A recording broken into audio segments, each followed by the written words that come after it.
Здравейте, драги зрители, и добре дошли в спортното студио на Battle of Legends. Аз съм Любомир Генов и днес се включваме директно от Бургас, точно след последното събитие на именно Battle of Legends 24. Заедно с мен са колегите Александър Наглен, който е нашия спортен анализатор, и Михаил Мирчев, организаторът и промоторът на всички събития на Battle of Legends. Здравейте, колеги! Здравейте! Предлагам да обсъдиме някои от най-интересните моменти от днешните батали. Имаше доста интересни като цяло, 4 общо бяха на брой, но имаше наистина смразяващи просто кадри от атлетите. Някои се представиха много добре, даже неочаквано според мен. Да, ако искаш, колега, започни ти. Мене нещо, което изключително много ми направи впечатление, е някои от атлетите каква емоция показаха, когато спечелиха. Сякаш това е най-важното нещо в живота им, особено Илян Феодоров, който не спря да крещи и да се радва от кеф, че спечели. Наистина много го усетих. Да, Илян е все пак и представител на световно ниво. Все пак ще ходи на световно през август месец.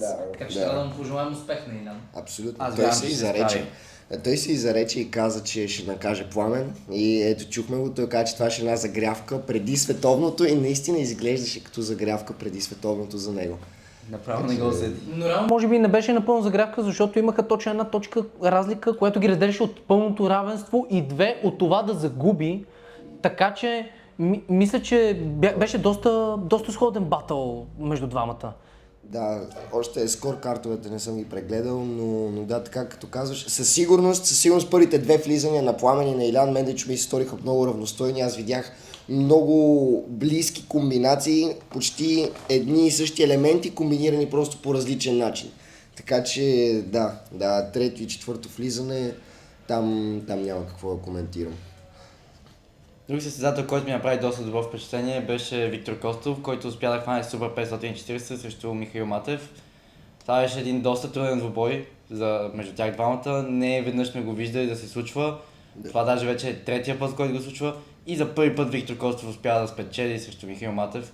И то... За втори. за тук втори, има, напомня на зрителите, че всъщност двамата в момента това беше точно третата битка и резултатът при това беше 1-1 и стана точно 2 на 1 сега. В Дамол Мишо го беше взел един път, тогава имахме Battle of Legends точно когато Виктор успя да го победи, беше на националното първенство в Стара Загора, което беше до Стара Загора. Не съм сигурен точно името на грачето, там Виктор успя да го победи.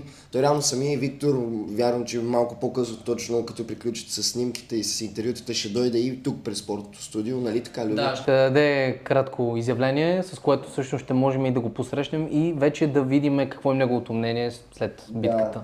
Преди Виктор да дойде, със сигурност искам само да кажа едно голямо наистина вау за Боби Янков и за Георги. Това мисля, че беше батъл на вечерта. Със сигурност този батъл, този сблъсък на тези две бъдещи легенди, това отива в учебника по история. Да, със сигурност Георги Райнев даже даде мисля, че доста повече от това, което би могъл да Не покаже пред очаквах. хората. Въобще не очаквах. И най-забавното беше точно след слизането от сцената, защото Виктор Янков заяви, че има по-силна динамика от него, когато той просто изрече пред хората. Дали аз имам... Дали сега имам слава динамика?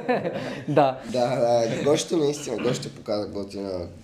Гощето може да е на пръв поглед по-срамежлив, но със сигурност носи това забавното в него, това качество на, как да кажа, готин човек. Не знам как да го опиша, вие го познавате, но просто камерите не винаги могат да го покажат в пълния му блясък, дето се вика. Да, душа човек е, признавам си, от първо лице го познавам. Момчето наистина е златен.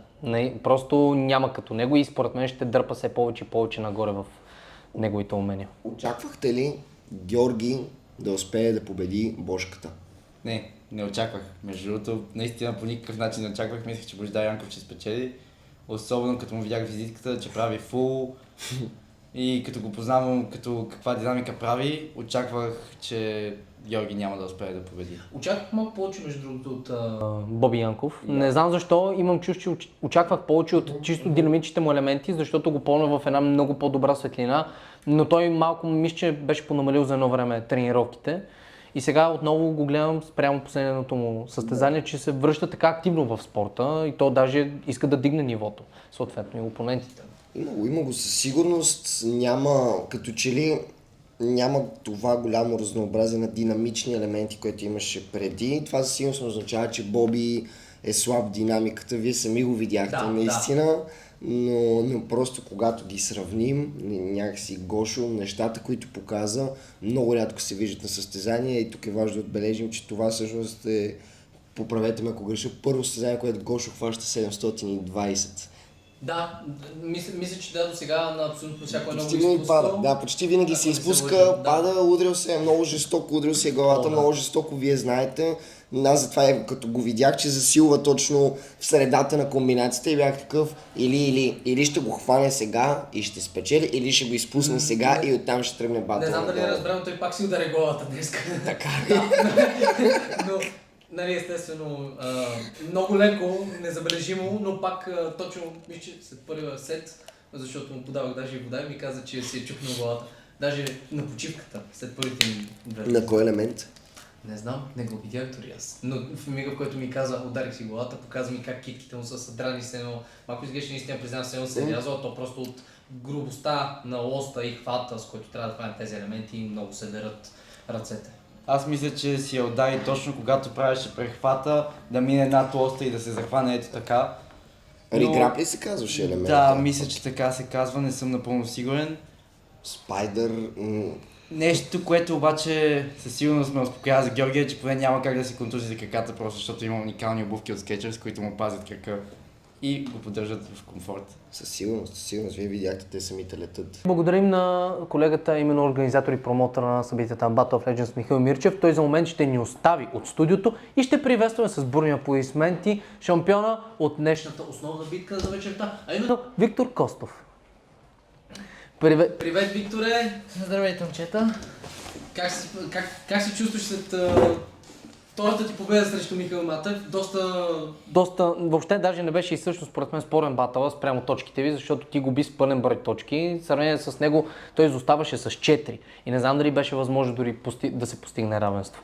Чувствам се супер, нищо, че рамото ми ме предаде. Може би не съм много сигурен, може съм скъсал още връзки, защото не мога да го дигна догоре. Но се радвам за това, което направих, защото показах наистина, че дори с рамо, което ме боли, мога да дам всичко от себе си и да бия. Няма значение, нали? Ние имаме история, много стара. Били сме, един път го бих Бяла паланка, мисля, че беше. Да. Там го бих, нали, играхме троен батъл, аз, той и Мирослав Кръстев, играхме троен батъл накрая и аз взех първо място, нали, тогава. 2 пъти в Legendary категорията той ме взима, нали, и Не беше ли само веднъж или ме поправи? 2 пъти. 2 пъти? Да, 2 пъти играем в Legendary категорията. Ще ти кажа поради каква причина. Мисля, че трябваше да игра с Ушатия, но Ушатия... Александър Ангелов от Стара Загора, да. Александър Ангелов от Стара Загора, Ушатия. Нещо пак се случи и не дойде на състезанието. Мисля, че и обявиха, че ще игра с Мишо. По този начин, поне по моите спомени, така се води. И бяхме буквално, ако трябва да таковаме с точки, нали, кой е бил кой си, бяхме 2-1. И нали, днеска сме равностойни и няма как да оставим историята така. И ще има напреде и тогава вече ще се види кой е наистина истинския шампион.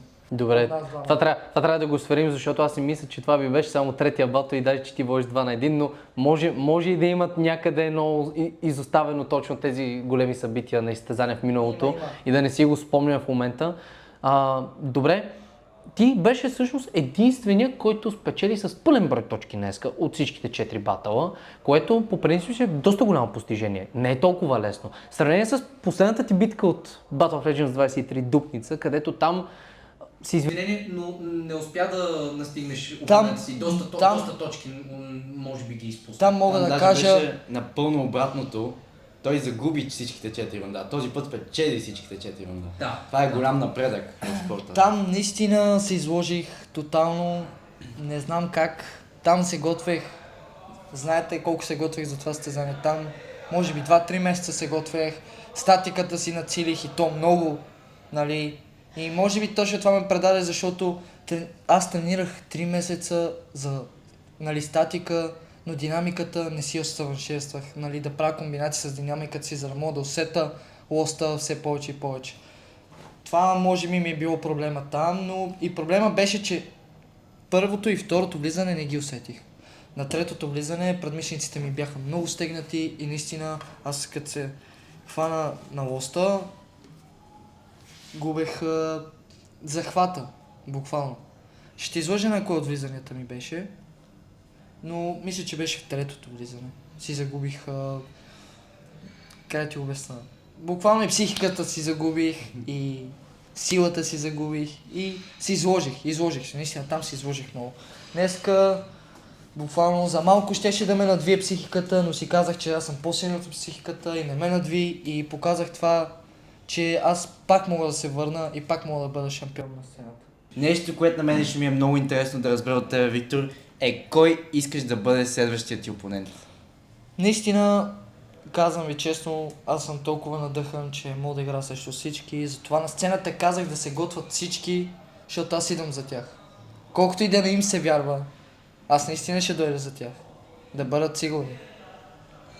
С който и да се пусна, аз нямам страх срещу никой. Добре, но ако трябва да избереш един човек от целия свят, кой би бил този човек? От целия свят Да. мога да кажа Тони Гаст. Нали, той ми е идол, но много бих се радвал да игра с идола си. Той е наистина много силен. В момента нямам никакъв шанс да игра срещу него, но след време, като се подобра много повече, бих играл точно с него. Може би трябва да... Греши да е малко по-бързо, защото не знам той до кога ще може да тренира. Да, и това е така. Тъй като и това го има и ако той реши да се откаже или да спре, няма да може да имаш тази възможност. Така че доста добра и силна заявка в интерес на истината. Той беше бивш световен шампион. Той в момента е мисля, спечелил 4 пъти световното първенство в Испания. Той също така е бил на световното първенство, организирано от Световната федерация в Москва, мисля, че. Но мисля, че в Москва не успя да вземе нито един път призово място, а в Испания 2 пъти подред печели световното първенство. Така че да, изпращаш се срещу световно Да, квалифициран и шампион и участник. Така че много добре знам също какво се справям, поради причината, защото той ми е идол и наистина тези комбинации, които той прави, са просто, как ти кажа, това е ниво вече на Бога в калистениката. Това мога да го потвърда, нали?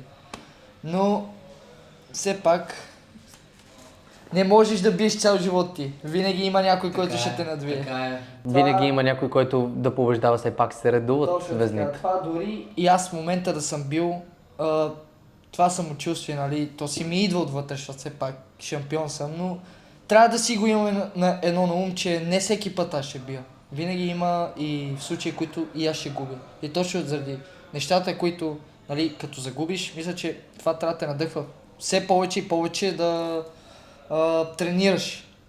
Разбираш ли ме? Поне аз така го виждам. Някои хора... Все пак с загубата се учиме да ставаме все Точно така. Някои хора, поне от моите приятели, като загубят, вече не чувстват, че могат да се състезават и като цяло нямат вече тази мотивация. А при мен е обратното. Като загуба, аз се надъхвам все повече и повече да тренирам, за да мога да го бия. Нали, сега може би поне месец няма да тренирам заради рамото, защото наистина много ме боли. Да, Само упражнение да ще се правя. възстанови след толкова... Само упражнение ще правя там някакви, нали, да мога ми мине по-бързо. Но да, ще гледам да се върна колкото мога по-бързо. А каква смяташ да бъде следващата ти стъпка в твоята кариера, когато се върнеш отново? Много искам и ми мечта да стигна до световно ниво. Честно да ти кажа, там ще се мъча да победя, но наистина там е световно ниво, играеш срещу всеки, е най-добър в държавата му, така мисля, че поне. Нали, човек, който е най-добре в държавата, отива на световно. Да, спрямо неговата категория, тъй като Да, там да, има точно. разделение точно пак на категориите, но И- да, точно така. Дори да загубя, аз знам, че съм достигнал до такова голямо ниво и аз ще съм радостен да стигна до там. Наистина. Ти сега успя да победиш Михаил Матев, а той миналата година успя да стане втори на финала на националния шампионат, което му даде класиране за световното първенство, въпреки че той реши, че не иска да представлява България тази година. Това означава, че ти имаш много добър шанс реално следващата година ти да отидеш на световно, ако се справиш добре на националния шампионат. И ако той се пусне и съответно още един път го победиш. Всичко както всеки казва, риск спечели, риск губи. Затова играя колкото мога по-добре, колкото мога по-силно и както аз и знам и с моя си стайл, защото поне аз както виждам, като моя стайл няма никой. Това мога да го потвърда. Да, стилът ти е със сигурност, има си своя тип, който може би аз не съм виждал до сега някой дори да се опита да го копира и то достоверно. Да, може би подобно да е Георги Спасов. Той ми е, нали, аз заедно тренирам с него и това момче мога да кажа, че наистина има шампионското в себе си. Просто е притеснителен, притеснява се. Той не говори много. Не го показва пред хората. Не го показва, да.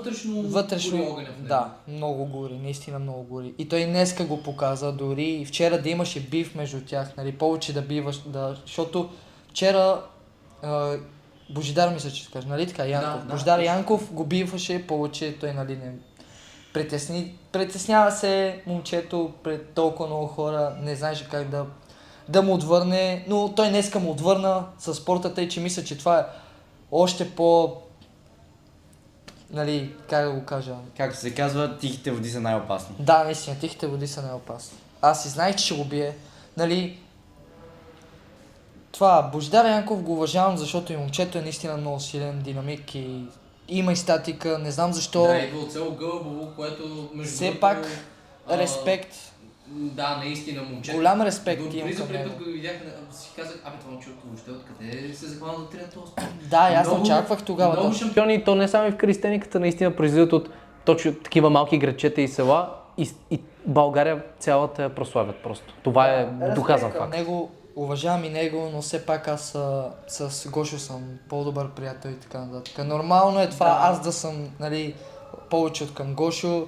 Радвам се и за двамата. Имаха много силен батъл и двамата. Аз не очаквах по принцип, наистина не очаквах Георги да хване 720 поради причината ние тренираме заедно и знам, че той един месец постоянно го изпуска. Не го е затвърдил, не му е сигурен елемент и не очаквах да го направи на състезанието. И то след комбинация говориме, той направи алеуп към това прескачането, не мога да кажа как се казва, защото повечето руснаци го правят това.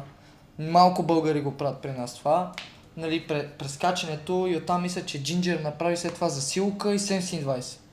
Това много ме очуди как след цяла такава, нали, комбинация направи 720. И аз наистина много виках. Те хората се обърнаха към мене, вместо него да гледат, те се обърнаха към мене да гледат. Да, това... и аз да чух нещо че от слушалката, докато Точно така. водих там на място. И много странно ми стана статиката на Божидар Янков, като знам наистина и гледам клипове, той наскоро се завърна и правеше фул планч. И аз очаквах там да направи фул планч, но нямаше нито страдала му беше добър, нито фул планч. Той защото мисля, че направи. Не знам. Направи даже два по спомен направи. И на третото и на четвъртото влизане. Или може да те изложи на първото и второто, но направи. Със сигурност това направи. Беше ми странно, защото нямаше тази чиста форма, която по принцип си има. Нямаше холда, помпите му бяха по-странни, кръста му винаги падаше и аз наистина много се очудих на това момче, защото като знам колко е добър по принцип, статиката колко му е добра, защото той наистина много натегна тези седмици, мисля, че, защото не знам той точно от колко време се върна тренировките си, но той бая време не тренираше, наистина бая време. Имаше време. Имаше, може би, горе-долу година, на която той не тренираше. И то месец и два, не знам, не мога ти кажа, връщането му беше много добро. Това, което аз виждах на сторите и гледах, връщането беше буквално много добро. Имаше фул планч, имаше, мисля, че широк страдал на лоста след 720, нали, прави барел, след него фърля на страдал. И сега това, което направи тука, ме очуди много, че нямаше тази сцена, как да го обясня, нямаше тази мотивация. Явно нещо се притесняваше, нещо го притесняваше отвътре. Поне аз така го виждах. Психиката го надиграваше. Много е вероятно, много е възможно. Така както при мен е батъл с Мишо, аз видях, че батъл ни с Мишо не даде всичко от себе си. Той е много по-добър от това, което показа днеска, но просто психиката го надигра. Затова, както вчера казах, не искам да го таковам, приятел ми е, обичам го, уважавам го, но силна динамика, слаба психика. Благодарим на Виктор, драги зрители, благодарим и на колегата Михаил Мирчев и Александър Нагоен. Аз бях Любомир Генов, вие бяхте със спортното студио на Battle of Legends директно от Бургас, точно след събитието. Не пропускайте да гледате и следващите събития по БНТ 3.